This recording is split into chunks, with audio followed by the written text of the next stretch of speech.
Hey everyone, down here. Hey, yeah, here I am. Hey, nice to see you. I've got some tools I want to share with you today, and I hope that it will help you in your classroom, whether it's to save time, make some things go a little bit quicker, or if it's something that will just help your students. That's what the goal of this presentation is today. So let's go ahead and get started. This presentation is called Tools to Save Time in Your Classroom. All right. First of all, recently I read the book The 4 O'Clock Faculty by Rich Chiz.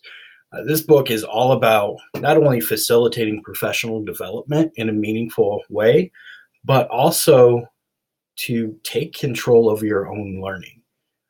In the book, Rich really professes about you control what you learn, when you learn, and what it is that you want to learn about. And I found it very meaningful with the quote on the screen here. Learning is learning, no matter when. It's even possible that you might learn something that you should never do. So it's really important, whether we're up in front of the classroom or if we're facilitating professional development with a group of educators, that we want to model what we would like to see in the classroom, the behaviors that we wish our students to have, or the strategies we want our teachers to use. It's important that we use them ourselves. When you get into a PD session, what I really ask is that you come in with an open mind. It truly is one of those situations where you're going to get out what you put in. Whether it's something that is directly related to your content area or your grade level, there's always something to take away from it. It may not necessarily be something that the speaker is saying. It could be an idea that is sparked by the person sitting next to you, or just something that pops up in your own head. Maybe it doesn't even have to do anything with the topic, but it's just that time to think and contemplate about what's going on and what could happen. This guy right here, this is Jeff Bezos. He's a man that many overlook. We typically hear about the folks from Apple like Steve Jobs or Tim Cook. Maybe it's Elon Musk and what his next great concept is. But Jeff Bezos has built Amazon from the ground up. What started as an online service to sell books has become an e-commerce giant, interrupting a market and leading the way to a new way to go about doing a daily chore like shopping. But he didn't get there overnight. And what he's got to say here is one of the huge mistakes people make is that they try to force an interest on themselves. You don't choose your passions choose you. Going back to Rich Chiz and guiding your own learning, your passions might not be right there. You don't necessarily see them when you're in college.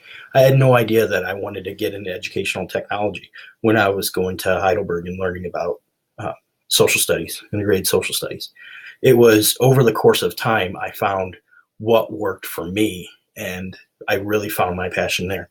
So be open to what's around you and listen to those internal voices saying, hey, this is pretty cool. Let's run with it. Here he is. This is Jeff Bezos. This is his office with Amazon.com in 1999. We all have to start somewhere. But what's the point of me showing you Jeff Bezos and Amazon when we're supposed to be talking about saving time in the classroom? Well, that's one of the big things with Amazon. I want to show you this little clip next.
I show this because Amazon did not get to where they are today by resting on their laurels and doing the same thing they always have.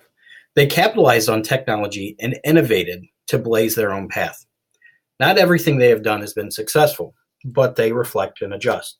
There was that short-lived cell phone that they came out with, trying to mimic Apple with having their ecosystem where you're getting everything through them. It's worked with tablets, with the Amazon Fire tablet series, but it didn't work so well with their cell phone. But what do? They move on. Never let the fear of change keep you from trying something new. We wouldn't want our students to be afraid, so why let them think it's okay by doing it ourselves? Amazon is a company today because of efficiency. These tools I'm sharing with you in this presentation are about capitalizing your time with the students, increasing focus and productivity. So let's get into some of the tools that I want to share with you. The first one is Classroom Screen. So let me exit out and bring that over for you.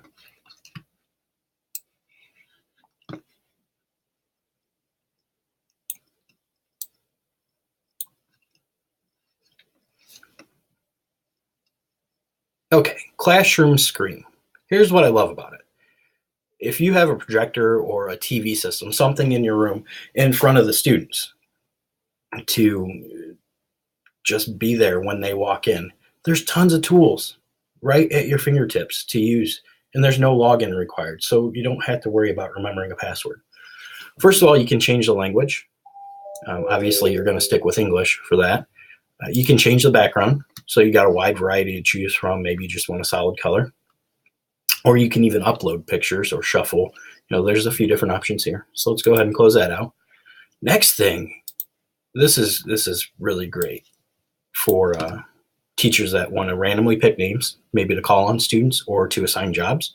You can copy and paste or just type the names in here. You can save the list for later, but then you can just choose random names. So you also have an option with some die here to choose from 1, 2, or 3 to pull a random number. Okay. Next one. This is one that a lot of people ask for. If I push start here,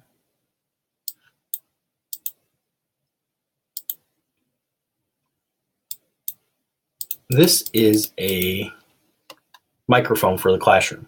And since I'm talking directly into the microphone, you're not really getting a sense here. So let me just pause for a second.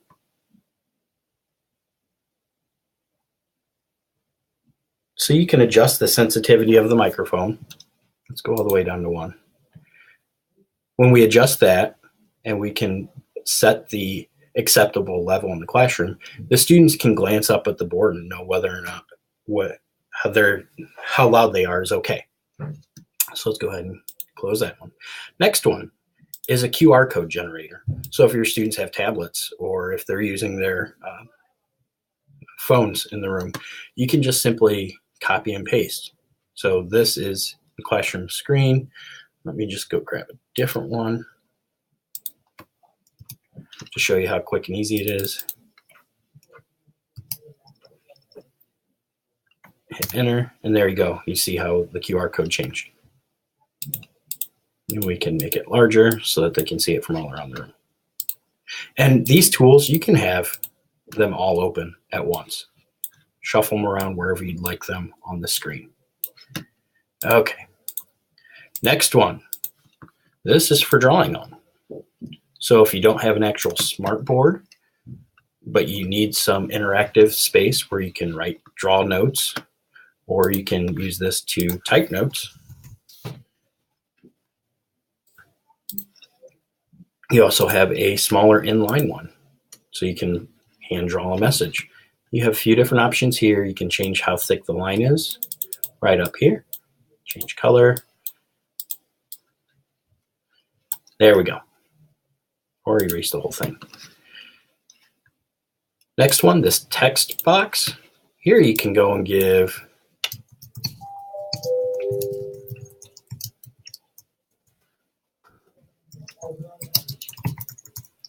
some directions for a class as they walk in. So that's going to allow you to go ahead and put the directions there for the students while you're taking attendance and getting stuff ready. Capitalizing on those few minutes in the class. All right, work symbols. You can tell students, all right, you need to be silent. You can whisper, ask your neighbor, or work together. Here's a traffic light that you can adjust for, have your own meanings in your classroom on what each one of those is. This one is a timer. That's something that a lot of people just go straight to YouTube, or there's a stopwatch on Google. But here you have it all on one screen. So adjust your time. If you want a stopwatch, you can do that instead.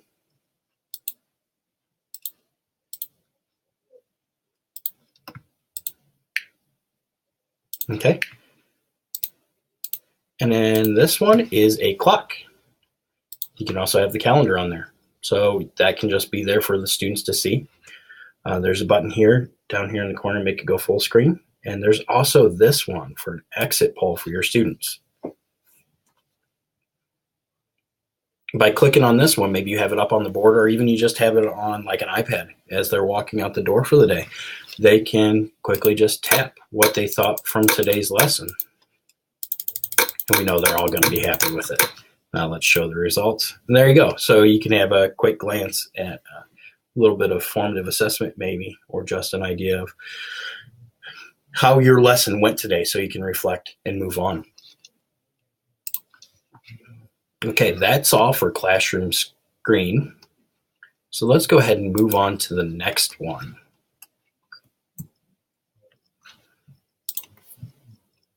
Which is Noisely. This one's been around for a while, but I just found out about it really recently. And some students work better with noise in the background.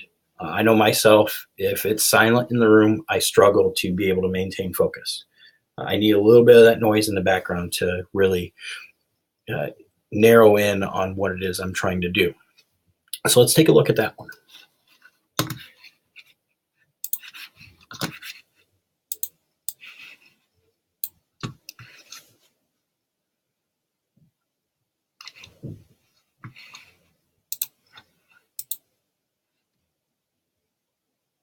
Okay, sorry, it's kind of jumping around between the screens here.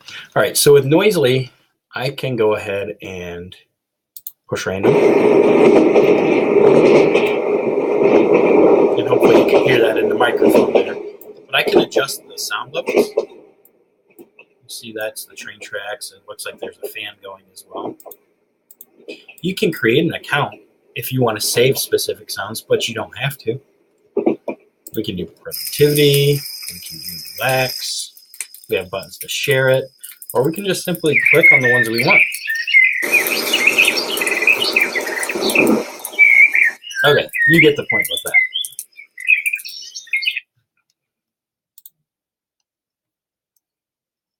Our next tool is Unsplash.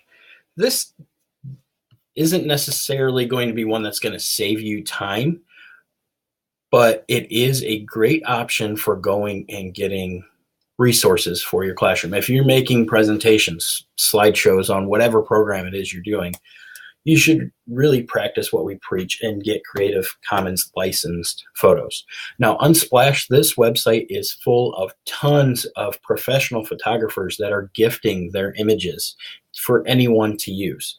They ask that you give a citation, you put their name on there, which is really easy to do, but you don't have to. So not only should you be using this for your presentations, but teaching kids about using Creative Commons and just talking about copyrights and copyright infringement.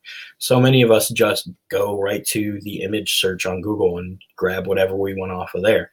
And a lot of times those aren't necessarily high resolution, so they get kind of choppy on the screen. So let's take a look at Unsplash.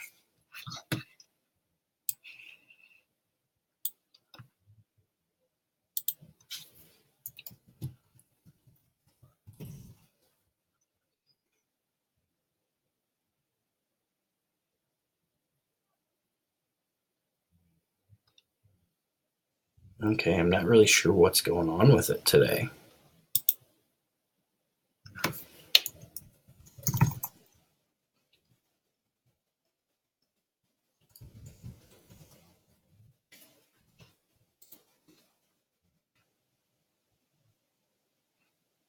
This isn't a very good demonstration of it, is it?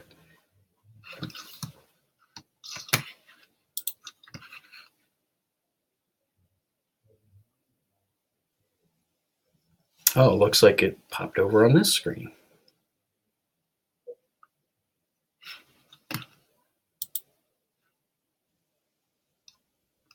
All right, not really sure what was going on there, but we'll move forward. Okay, so Unsplash is just unsplash.com. Next tool we're going to be looking at here is going to be Wheel Decide. You already saw it over there, I believe. I'll go back and look over this video to see if that's what happened. Looked like my screen popped over to my secondary screen over here on the side. So let's bring that over here. Wheel Decide. All right, the cool thing about Wheel Decide is it's got that feel of classic Wheel of Fortune. So here's a whole bunch of foods that are put on there. So if you're trying to pick what's for dinner. But if we click this modify wheel, comes down here, we can put student names in. We could put topic choices for a research project in class. Maybe we want to randomly pick who's going to be taking out the trash for the day. Let your mind think with a wide variety. Anytime you're making a decision, if you use Wheel Decide and you put it up there in front of the students on the screen, it's going to grab their attention. It's got the bright colors. It's got the movement. So it's just a way to capture that attention, if even for a little bit, while also accomplishing the tasks that you're looking to do. It does have an embed feature as well. So a lot of learning management systems, you'll be able to take that HTML embed code and put it directly in, so you don't necessarily have to come back to this. A whole bunch of different options in there. Okay, the next tool is Go Soapbox. There are so many options out there for formative assessment, so it's kind of hard to really say use this one, use that one. They all have different features. My go-tos are going to be quizzes and Kahoot. Those are ones that really engage the students with a game show atmosphere. But Go Soapbox has something that's a little bit different that I really like. So let me bring that over here. This is what it looks like on the teacher side. I can see that I have one online. So what I did was I just made a incognito window. This is what it looks like on the student side.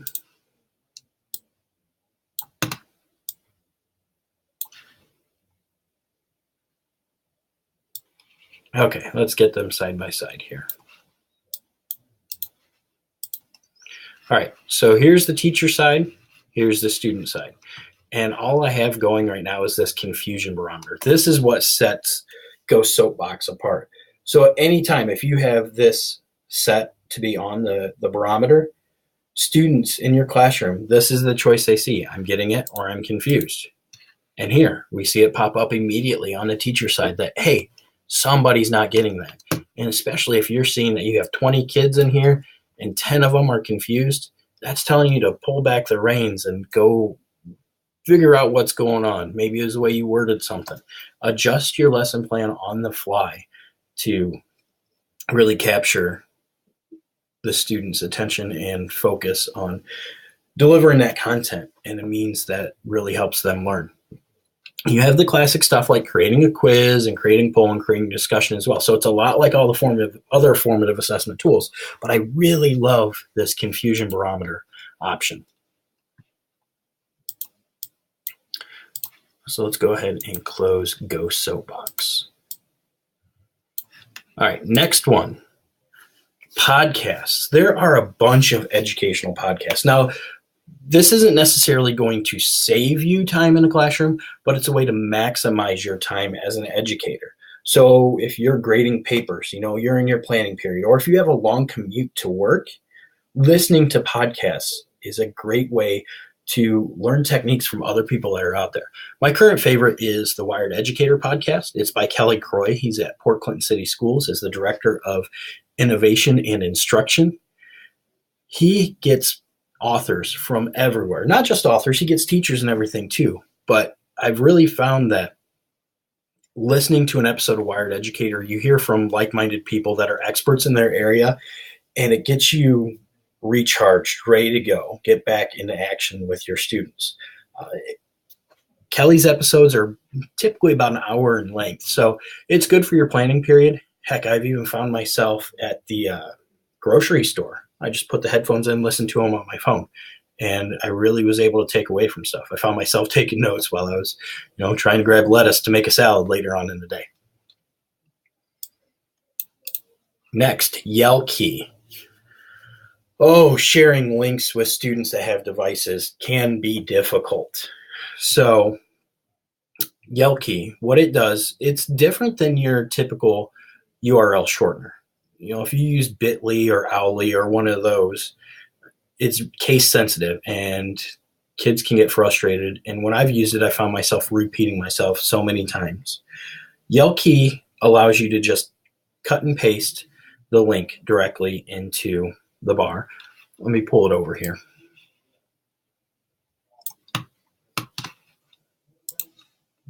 Okay, so let's just say we want to take the link for Yell Key. We're going to drop it in here, paste it on in. You select a time, up to 24 hours. So if you're only going to share it with this class in particular that's in front of you right now, you only need it for a little bit, just put 5 minutes in there. If we hit Generate Yell Key, you'll notice that it creates a link. So now your Yell Key is finally. So you're going to tell your kids to go to yellkey.com/finally.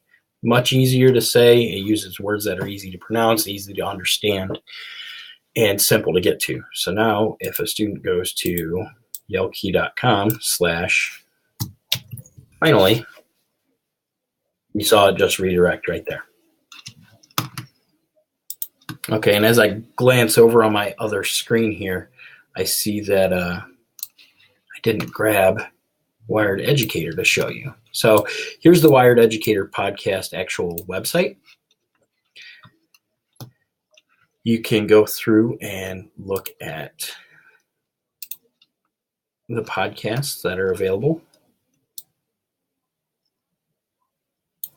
Here are all the episodes that are currently out there. And all you got to do is just find the one you want and click this little play button. Or if you are on an iPhone, download the podcast app. Some of my favorites are with Matt Miller. Here's one with Matt Miller. And anything with Dave Burgess or anybody from the Dave Burgess Consulting Teach Like a Pirate book series. There's 40 different books from that group there. They're phenomenal. George Couros being one of those. Here's Dave Burgess right there. And one of the ones I've taken a lot from was Todd Whitaker. This one's great about school leadership and what it is that teachers can do to have a better classroom and focus their energy specifically on what's best for the students.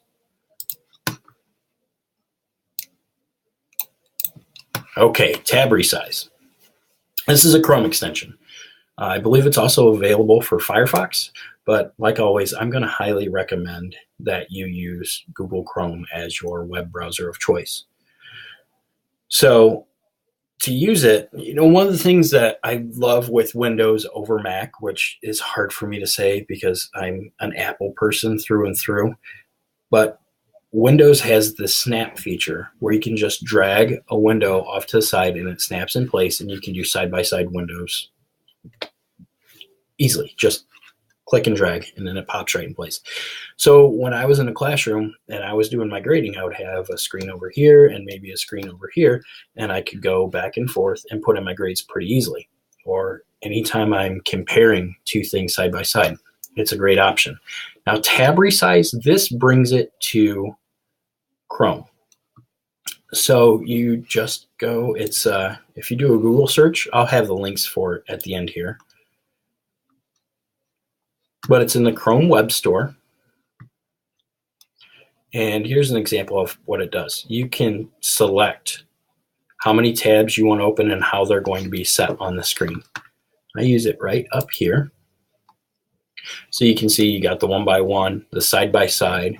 Sometimes I made this one custom for me because I have a big thing over here where I just want a list on the side here to compare. Or if I need 4 windows going at once to have multiple things coming at me right away. And you can set a few different settings in here, but it's a great option for teachers. I really think it'll help you with grading.